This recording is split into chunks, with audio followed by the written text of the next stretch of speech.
Hello बच्चों, आप सभी का ओपी क्लासेस में फिर से एक बार स्वागत है। देखिए, पिछली वीडियो में हम लोगों ने क्वेश्चन नंबर 10 तक सॉल्व किया था प्रश्न। यहाँ हम 11th और 12th लगाएंगे। एक्सरसाइज 2.1 का क्वेश्चन। तो देखिए, इसमें कह रहा है कि निम्नलिखित के मान ज्ञात कीजिए। इसमें हमें देखिए, अभी हम लोग पीछे जो पढ़े थे tan inverse, cos inverse, sin inverse अलग अलग पदों में था। यहाँ एक साथ तीनों हैं, तो ये स्वर समीकरण तो है नहीं, इसलिए इसमें हमें क्या है कि पदों को अलग अलग मान करके हल करना पड़ेगा। ठीक है, पहले हम इसको हल कर लेंगे, इसको हल कर लेंगे, फिर इस पद को हल करेंगे, तीनों को अलग अलग, जैसा कि हम लोग अलग अलग पदों में इसको पढ़े थे। तो आइए देखिए, हम लोग इसको सॉल्व करते हैं। तो हल में यहाँ हम लोग लिखते हैं पहले माना tan इनवर्स 1 बराबर क्या x। अभी पीछे हम लोग थीटा मानते थे, यहाँ पर सभी तीन ठो है तो सभी में थीटा मानेंगे तो समझ में वहाँ पे हमें कंफ्यूज होगा कि कौन थीटा का मान है। इसलिए एक को आप x मानेंगे, एक को y मानेंगे, एक को यहाँ पर z मानेंगे। ठीक है, खैर उससे कोई समस्या नहीं है। तो tan इनवर्स 1 बराबर जब आपने x माना तो tan इनवर्स को इस तरफ ले जाएंगे, तो यहाँ आपको क्या मिलेगा, tan x इक्वल टू क्या हो जाएगा 1। अब आपको ये पता है कि जो tan का लिमिट था वो -π/2 से, यानी जो परिसर था -π/2 से π/2 के बीच में था। तो tan इनवर्स बराबर x हुआ, तो इसको आप लिख पाएंगे tan x इक्वल टू, ये कितने का मान है, tan 45 का है, तो आप इसको लिखेंगे tan π/ क्या हो जाएगा 4। ठीक है, तो यहाँ से हम लोग tan को tan से कैंसिल करेंगे और x इक्वल टू क्या मिल जाएगा π/4।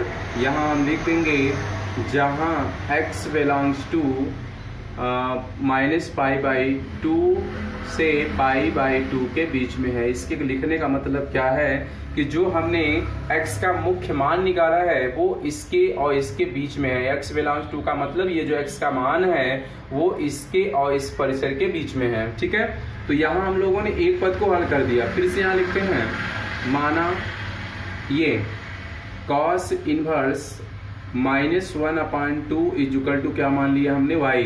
तो ये इस तरफ गुणा करेगा तो ये हो जाएगा आपका cos y इक्वल टू -1/2। अब आपको ये बताना है कि cos कितने का मान होता है।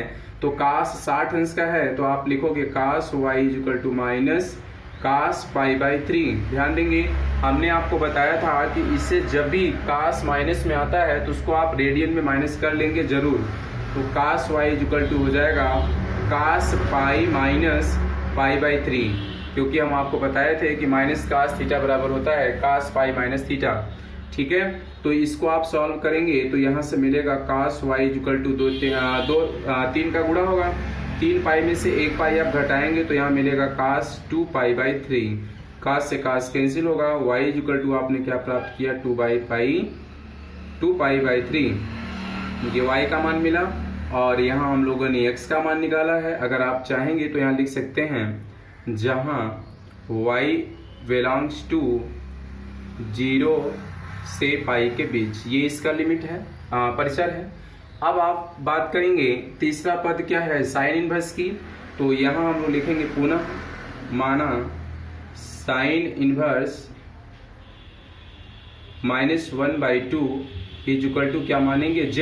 ध्यान दीजिएगा, जब आप इसको z मान लेंगे तो साइन x बराबर क्या, साइन z बराबर हो जाएगा -1/2। साइन -1/2 किसका मान है, आप लिख पाएंगे sine z equal to sine 30 का मान होता है। तो साइन 30 को आप कैसे लिखेंगे, साइन π/6 होगा ना। साइन π/6 हुआ तो आप ये जानते हैं कि माइनस साइन थीटा जो होता है उसको आप साइन माइनस थीटा भी लिख लेते हैं। तो देखिए यहाँ से साइन z इक्वल टू क्या हो जाएगा, यहाँ हम लगा दे रहे हैं, हो सकता है आपको नीचे दिखाई नहीं दे रहा हो। तो ये हो जाएगा आपका sine z equal to sine -π/6। ठीक है, अब यहाँ से हमारा साइन से साइन कैंसिल हुआ, z इक्वल टू मिलेगा π/6।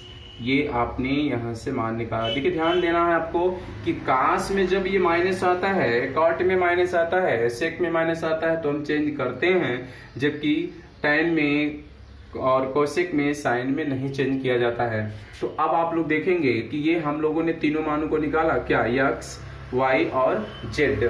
अब हम यहाँ पे क्या करते हैं, ध्यान देना आपको, ये है कि अब इसको हम रेज कर रहे हैं ऊपर, देख लीजिएगा आप, सॉल्व कर दे रहे हैं यहाँ से, ठीक है।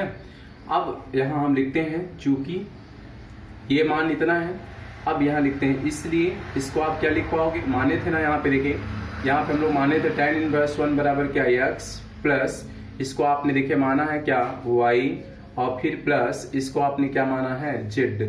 तो x y z जब ये माने हैं तो x का मान आपने निकाला है π/4, y का मान आपने निकाला है, देखिए y इक्वल टू क्या निकाले हैं 2π/3, और माइनस z का जो मान आया है वो -π/6 आया है। तो अब आपको ध्यान ये देना है कि ये हमारा भिन्न का जोड़ घटाना बन गया। आप क्या करोगे, इन तीनों का निकालोगे एलसीएम, तो इन तीनों का एलसीएम मतलब लस आएगा 12, 4 तिहाई 12 होगा तो 3 का ऊपर गुणा करेंगे 3π होगा, 3 चौके 12, 4 बार में कटा तो 4 दूनी क्या हो जाएगा 8π, 6 दूनी 12 होगा तो माइनस क्या हो जाएगा 2π। अब ये देखिए प्लस प्लस है तो 8 और 3 कितना हो जाएगा ये 11π - 2π/12। अब आप इसमें से इसको घटाएंगे तो यहाँ मिलेगा 9π/12, इसको काट के और छोटा कर सकते हो तो आपको मिलेगा 3π कितना 4, ये होगा इसका अभिष्ट आंसर, ठीक है। अब हम लोग क्वेश्चन नंबर 12 पे चर्चा करते हैं। सेम वही चीज एकदम आपको करना है। यहाँ पे देखिए हल में हम लोग लिखेंगे माना cos इनवर्स 1/2 इक्वल टू क्या मानोगे आप x। अब ये cos इनवर्स को बटे में करेंगे तो इस तरफ जाएगा ना, तो ये हो जाएगा cos x बराबर 1/2। आपको cos कितने का मान 1/2 है तो आप लिखोगे cos π/3 है, अर्थात 60 अंश का मान है। तो यहाँ से हम लोगों ने cos को कैंसिल किया और x इक्वल टू हमें क्या मिला भैया π/3।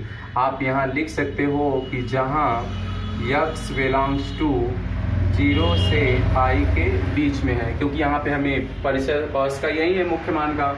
अब यहाँ हम लोग लिखते हैं फिर से पुनः माना साइन इनवर्स 1/2 इक्वल टू क्या y, तो साइन इधर जाएगा ना, आप इसको लिख पाएंगे साइन y इक्वल टू 1/2, तो ये हो जाएगा sine y equal to sine 30 का मान होता है तो आप लिखोगे क्या साइन π/6, साइन से साइन कैंसिल हुआ और y इक्वल टू क्या मिला आपको π/6।